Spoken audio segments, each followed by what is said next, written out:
Hi guys, it's another video and yes, another DIY trip. This time it's going to Boracay. Yes, we're from Manila and this time it was for 4 days and 3 nights. I'm going to share with you the overall budget and some of our itinerary. Oh yes, that's my dog, Rocco.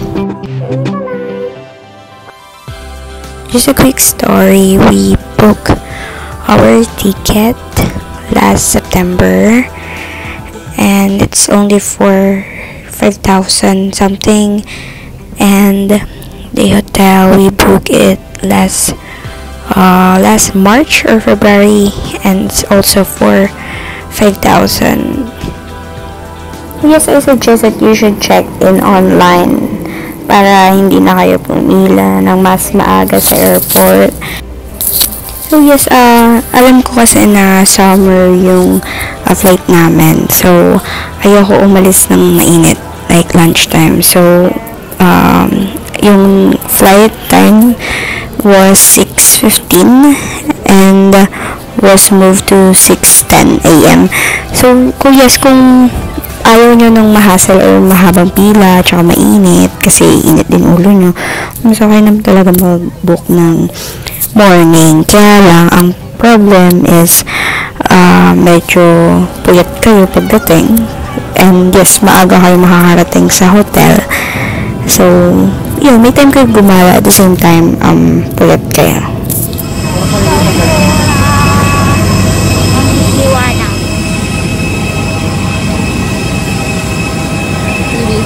Alam ba't mabait doon kahit mukhang lupatong? Sino? Bakit? Bakit yun? Dami ko na i-vlog. Kailangan natin ng 5,000 views. Kasi 1K views nung patio. And yeah, nakarating na kami sa Caticlan Airport and kakaulan lang. So yan, nauna din kami sa mga kasabay namin kasi nga DIY kami. So yung van transfer sila, hinantay pa nila dun. Tapos kami sumakay lang ng tricycle galing sa airport, and that's going to Caticlan Jetty Port.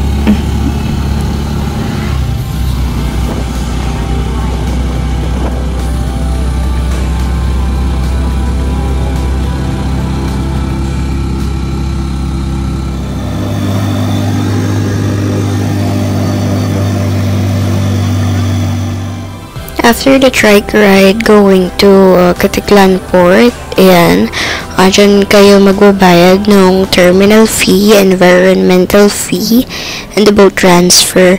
And you will also show them the QR code for the Boracay or Aklan QR code.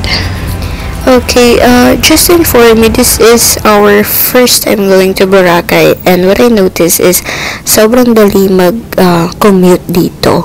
I mean lahat, kahit hindi mo alam, parang dadaling ka mismo ng paa mo papunta dun sa pupuntahan mo. Tsaka mababait din yung mga tricycle drivers. Hindi naman sila malaki maningil kasi yung tricycle nila, I think it's for 6 capacity. Yun. So yun, may mga ibang locals din na sumasakay. Yun, since we arrived early at 2 p.m. pa yung check-in, yun, na-realize ko na naiwan ko nga yung chinelas ko. So we have to buy sleepers. And yan, malapit lang yung dmall, tsaka may bumaba. But before that, we had lunch at McDonald's in Station 2. Ala, mukha talaga dun sa sa Airline. Sa ha? Pistol. Ala? Ayun nga, so nakarating kami ng hotel kahit hindi pa 2 p.m. I think it was around 11, and pinayagan nila kami magstay sa lobby habang naghihintay ng mag-check out. And yun nga, in-inform din kami na 1 hour pa yung cleaning time. So again, I booked this in Agoda. Sobrang ganda ng hotel. I mean, it's very worth it. kita nyo naman na malaki yung space. Tapos malinis din and working din yung hot and cold water.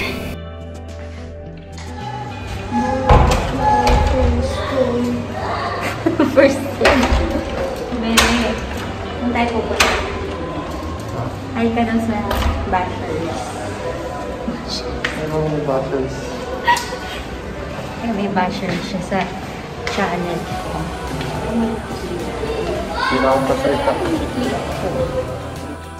And yun pala guys, sobrang lapit din ng hotel sa beach. Like, isang diretso lang, around 2 minutes of walking and nandun na kayo sa beach. So, kahit di siya beachfront, again, another tipid tip na kailangan i-consider is yung location. And then, while walking, we went to Budget Mart para mabili ng mga snacks and other necessities.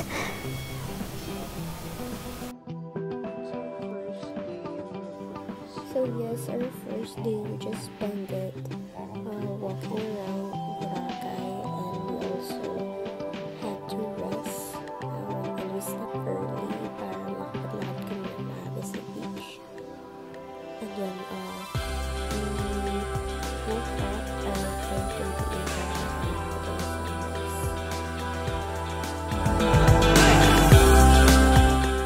So here's the breakdown for our first day. We spent 2,579. And yan, medyo malaki kasi in-include ko na yung terminal fee, environmental fee, and the tricycle, boat transfers, and yan, yung hindi kailangan, which are sleepers.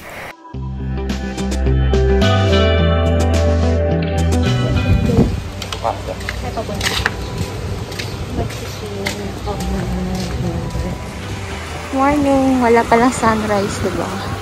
Nasaan yung sunrise? Dito tayo. Yung ganda eh. Sobrang ganda ng Boracay. Yun, kahit first time namin doon, alam mo yun, parang it's really a special place indeed. May commercial, meron nightlife, meron nature, everything. So, ayun, sobrang mas gugustuhin mo talaga bumalik dito.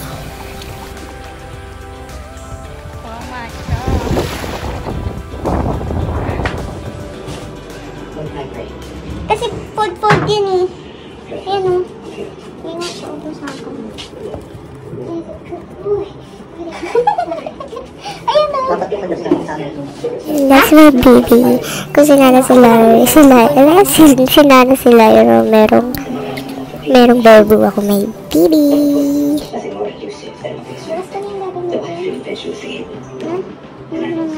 Ayan na. Namodel na ako. Unang model ko to eh.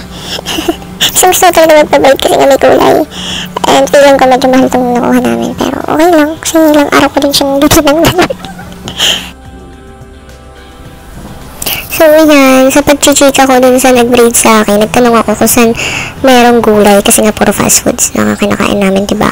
So ayan, dito sa Jaspers, ni-recommend niya na malapit lang along the highway or along the road. And yan, para lang siyang karinderya na may second floor. Ayan pala guys, yung price list or menu dito sa Jaspers, but araw-araw nag-iiba din or wala din sa pictures yung menu nila. After that, yan, namili kami ng fruits kasi constipated ako. Ayan, bumili kami ng papaya na hindi pala malambot pero mukhang malambot. Hindi ko inawakan. Tapos pinya. So, yan guys, kakatapos lang namin mag-swimming yan. So, yan, kakatapos lang din ng sunset. And sobrang ganda talaga ng Boracay.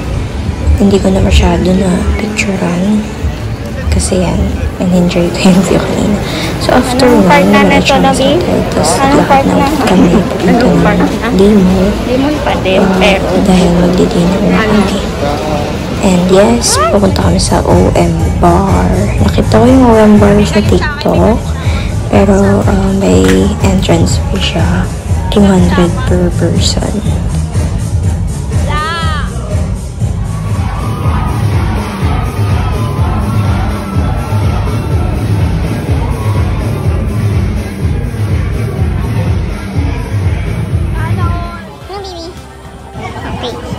It's recording.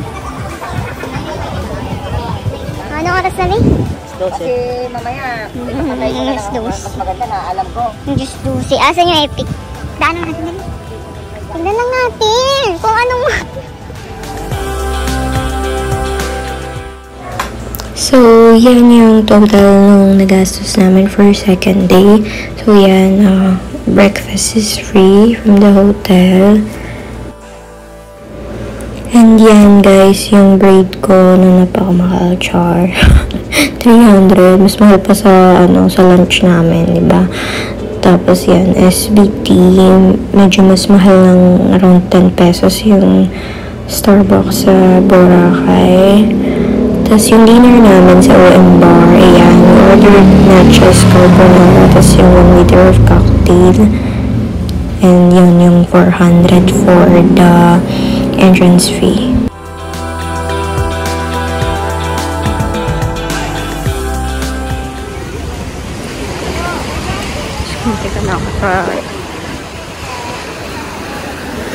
Muntikan na ako sa Gilanga lang.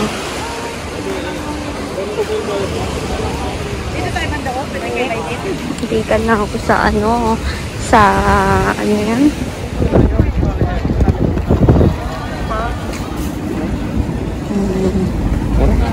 Ha?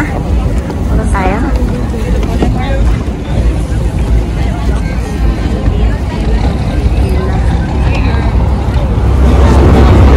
Dahil na tayo. Huh? So yun guys, naghanapin kami and sobrang alon. Sobrang maalon talaga as in. Tapos umulan pa. So sumama yung pakiramdam ko.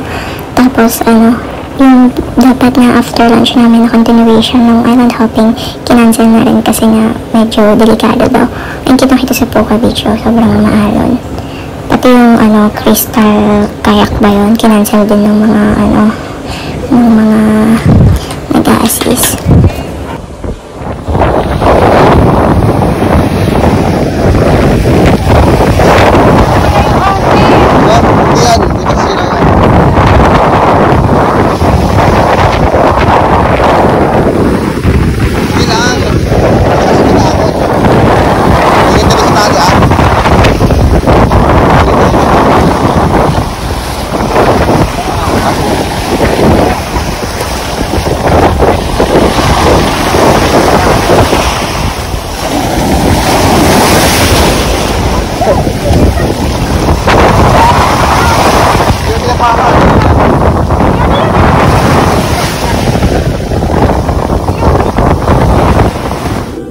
Ayan guys, nag-helmet diving na kami. First time namin to. And yan, hindi ako marunong mag-swimming. Pero hindi naman ako masyado kinabahan. May instructions naman bago ka bumaba. And ayun, sobrang mura nito. 300 each lang siya. Additional lang siya dun sa island hopping namin na 600 each. So yun pala guys, yung pangalan nung pinuntahan namin activity or yung kinainan din namin is Mega Paraw. Ayan guys, you can check them out on Facebook.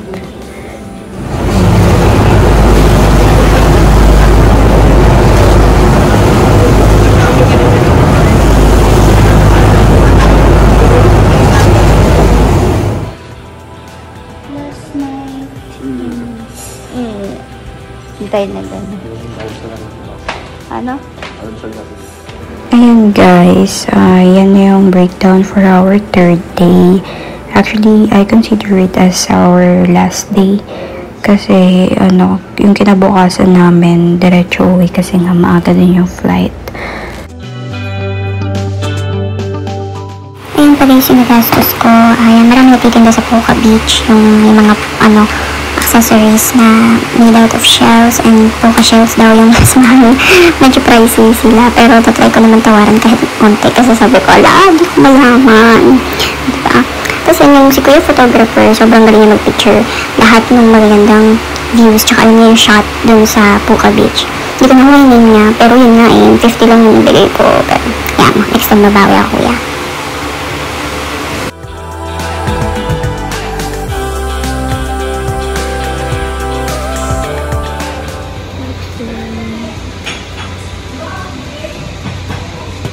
Bakit ko mag-video? Wala mo.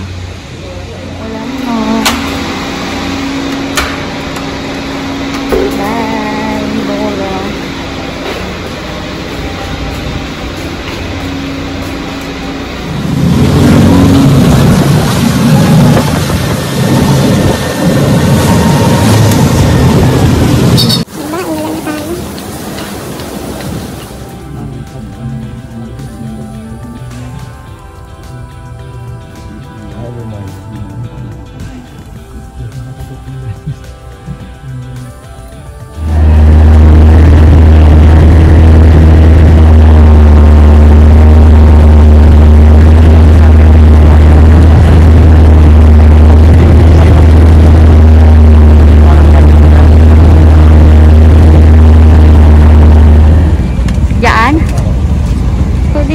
bababa. Ganun. Mamaya na ano na ako.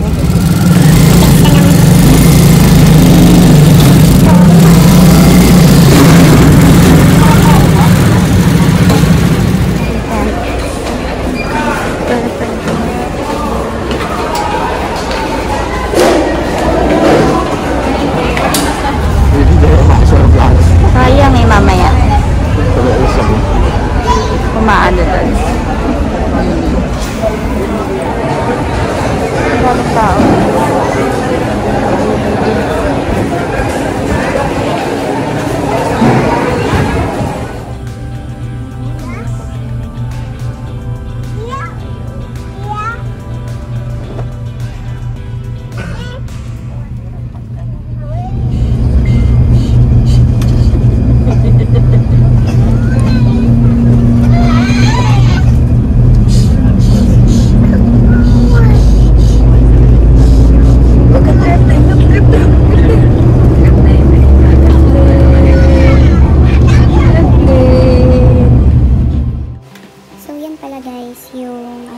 Total naman for our fourth day or our last day. Ayan, free breakfast, dito hotel, Tric, from station to mas nataas yung 5 pesos, di ko limot ka na. Tapos, ayan, yung terminal fee, ayun, nagulat ako sa may terminal fee pala ulit. Akala ko once lang na pagpasok mo as a tourist, but dahil gusto kami. Then boat transfers, kasama na yung Tric ride. Tapos ayun, yun ang total. Ayan na guys, isa-summarize ko na lahat-lahat ng nagastos namin. So, starting from airfare, ayan, down to day 1, and then day 2. Tinanggal ko na yung total dyan kasi nga, overall na yung gagawin ko at the end. So, day 3, ayan. And then day 4, can anyone guess? Ayan ang total, 19,691 overall with airfare and hotel with expenses. Yun guys, if you want to know more about DIY travel tips, kasi beginner lang din ako. Dati ko pa talaga pinangarap na maging solo traveler. I love DIYs. So yun, please subscribe, like, and share. Thank you!